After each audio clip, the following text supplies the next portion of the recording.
une liste d'objets de type tools. Ensuite, nous allons définir le prompt. C'est dans le prompt que nous allons lui dire qu'est-ce que nous voulons que Gemini fasse pour nous. Donc, bah, basiquement, l'idée est de lui dire Gemini, j'aimerais que tu programmes un événement sur mon calendrier qui va démarrer à telle date, qui va terminer à telle date. OK. Donc, pour faire simple, on va écrire le prompt en anglais, mais je vais le traduire en français pour ceux qui ne comprennent pas l'anglais. OK? On va schedule a meeting at for instance at 3 p.m. Tomorrow. Let's say on 4th April. Ending after 2 hours. I think. The meeting will be held in Paris. Let's see, Paris. OK. The meeting is about to nous c'est parfait. Donc, on lui dit voilà, de programmer un événement à 15 heures, le 15 avril. L'événement va durer 2 heures. L'événement à propos d'un nouveau projet. Et l'événement va se tenir à Paris. Cela va lui permettre, cela va permettre à l'IA de déterminer le fuseau horaire, déterminer l'heure de début, l'heure de fin, la date de l'événement également. Ensuite, nous allons appeler notre IA avec ce prompt-là. Donc, pour pouvoir appeler l'IA avec ce prompt, nous allons faire ceci. Nous allons faire comme ceci. Alors, nous allons appeler client. De client, nous allons appeler pour un modèle et ensuite la fonction generate content. Et dans la fonction generate content, nous allons précéder le modèle.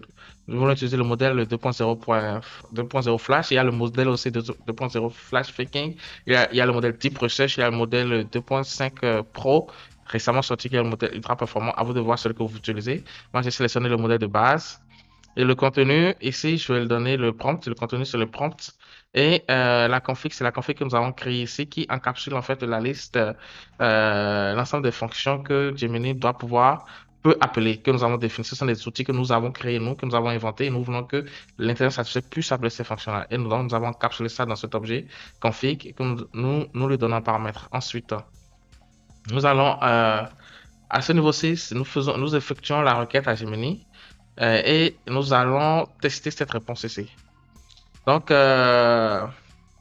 déjà, qu'est-ce qu'on fait maintenant? Alors, la prochaine étape est de vérifier et de traiter la réponse de Gemini. Pour cela, nous allons faire comme ceci. If. Nous allons récupérer la réponse. Donc, nous allons faire if et response.quantité 0.content.path 0.function_call. Donc, nous allons récupérer cette partie de la réponse de Gemini. Spécifiquement, si cette partie est non nulle, c'est que Gemini a effectivement déterminé qu'il y a un appel de fonction à faire. Et nous allons récupérer cet appel de fonction qu'il a défini.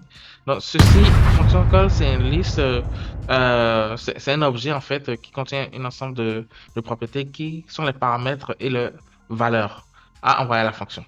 Et donc, par la suite, si nous avons ceci, nous allons faire print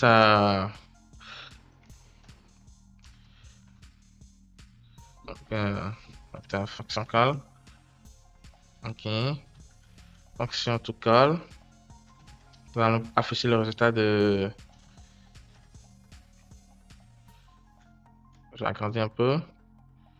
Ensuite, nous allons récupérer les arguments. Exactement, nous allons récupérer les paramètres. Donc, ce sera plutôt args. OK. Ce sera sur la propriété args. Ensuite, nous allons appeler voilà, cette fonction.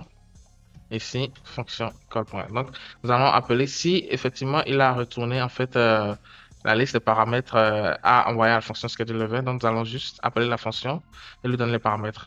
Donc, normalement, dans fonction call, vous pouvez avoir en fait, vous avez le nom de la fonction que vous devez appeler et vous pouvez l'invoquer en utilisant le nom de la fonction et l'invoquer dynamiquement avec les paramètres. Donc, ici, comme je sais que on n'a qu'une seule fonction, il va nous dire d'appeler schedule event. Donc, j'ai mis ça directement sinon.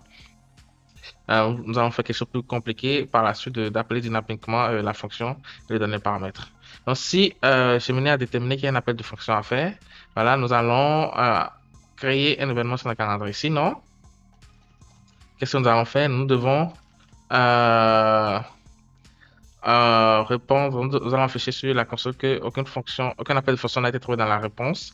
Et donc, nous allons imprimer la réponse de Google, Gemini, que ce soit r.sm.text, ok? Et ça va nous dire quel est le problème qu'il y a dans notre requête. Alors, est-ce que vous êtes prêts pour un test? Pour moi, je crois qu'on a tout pour exécuter notre test et voir si ça va marcher. Juste avant, il faut bien vérifier que vous avez mis dans votre fichier de config, voilà, config.json votre API key. Moi, je l'ai fait déjà. Je l'ai fait, j'ai modifié sans que vous ne pouvez le voir. J'ai mis ma propre clé d'API. Ensuite, nous allons effectuer un test. Nous allons ouvrir le terminal. Pour cela, nous allons faire Python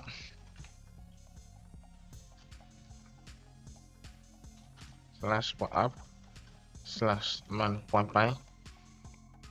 Donc, c'est le moment de vérité. Donc, je vais ouvrir mon calendrier déjà pour que vous voyez. Donc, sur mon calendrier, nous sommes le 1er avril 2025 et nous avons prévu de programmer un événement pour le 5 avril, samedi, à 15h. À 15h. Donc, nous devons avoir un événement qui va se poser ici. Donc, allons-y. Donc, je pense du coup ça va pas marcher nécessairement parce que Gemini va probablement nous demander de bien préciser notre requête s'il manque des informations. Donc, je fais python.app. Donc, ça nous affiche quoi? Donc, qu'est-ce qu'on a comme résultat ici? Donc, ça nous dit que on a une erreur, one validation error for tools, ok? Extra inputs are not permitted, ok? So, donc, nous avons un problème dans notre définition de fonction ici. Ici.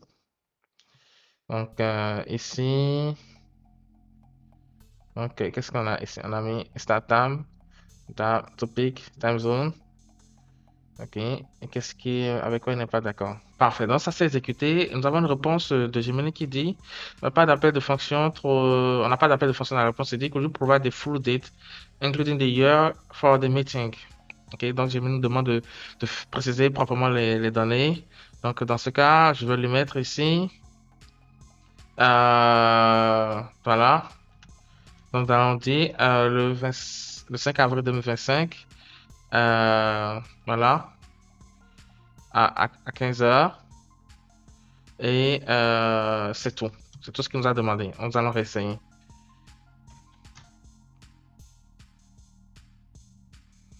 Donc, nous avons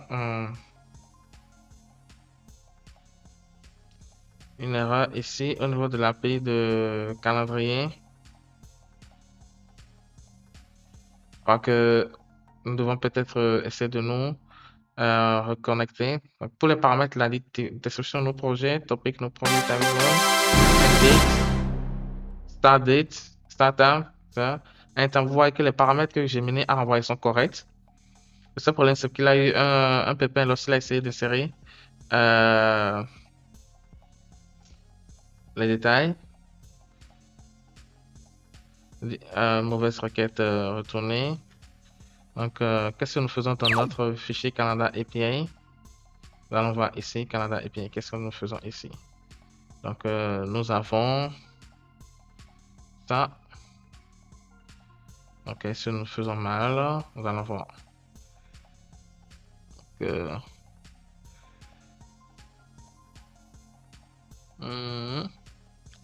attendees, on avait mis chose de vide, comme ça, on va juste vérifier.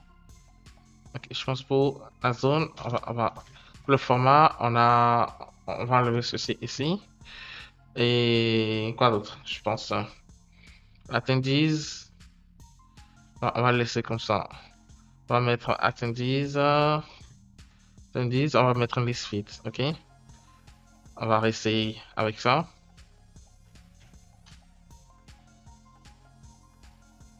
Parfait, vous voyez. Donc là, ça s'est exécuté, ça n'a pas retourné d'erreur. Et on va voir sur notre calendrier si on a un événement qui s'affiche. On va juste vérifier. Je vais réactualiser. Bon, j'ai dû réactualiser pour que vous puissiez voir. Donc, vous voyez ici, nouveau projet qui a été inséré. Donc là, j'ai dû réactualiser pour qu'on puisse voir l'événement qui a été créé. Mais c'est parfait déjà. Premier essai pas réussi, mais deux, troisième essai succès. Voilà. Donc nous pouvons essayer de modifier par exemple le prompt. Nous pouvons lui dire de créer un autre événement pour on va mettre par exemple pour le 8 avril, 8 mai, pardon, 8 mai 2025, qui va à 15 heures euh, from 3 p.m. to 6 p.m. for instance, de 15 heures à 18 heures le 8 mai 2025. Et nous allons dire que le meeting, l'événement, c'est à propos de quoi? La sortie du Canada API. La présentation de Canada et AI, la présentation de l'IA de gestion des calendriers. Voilà, presenting Canada AI. La réunion va se tenir à Paris. Parfait. Donc, nous pouvons lui dire ça. Je peux le mettre à partir de 16h à 18h plus tôt. Et nous allons exécuter. Parfait. Appel de fonction retourné, vous voyez. La date de démarrage, le sujet. La date de démarrage, c'est bien le 8 mai. Ensuite, le fuseau horaire Paris. L'heure de fin, c'est 18h. L'heure de début, c'est 16h, vous le voyez. C'est l'IA qui a systématiquement identifié les paramètres qu'il faut mettre à partir du test que moi j'ai soumis. Et j'ai récupéré les paramètres, on a appelé la fonction schedule event. Et nous allons voir ici sur notre calendrier, le 8 mai, allons au 8 mai. Donc, oui, le 8 mai, on va bien dire le 8 mai. Donc, pour le moment, j'ai rien sur mon calendrier. Je vais essayer de réactualiser, voilà, réactualiser. Et nous avons un événement ici. Parfait. Super. Merci d'avoir regardé cette vidéo, d'être venu jusqu'au bout. Si vous avez aimé cette démonstration de l'API générative Gemini, n'hésitez pas à liker la vidéo, à la partager, à commenter s'il y a des choses que vous n'avez pas compris, que vous voulez que je réexplique. Je peux les aborder dans la prochaine vidéo. Donc, prochainement, nous allons revenir sur l'implémentation de nos premiers microservices de gestion des événements, la mise en place des endpoints avec Fast API et UVCon. Nous allons essayer de voir comment on utilise Swagger UI pour créer des événements voilà, dans notre calendrier. Et à très bientôt pour une prochaine vidéo.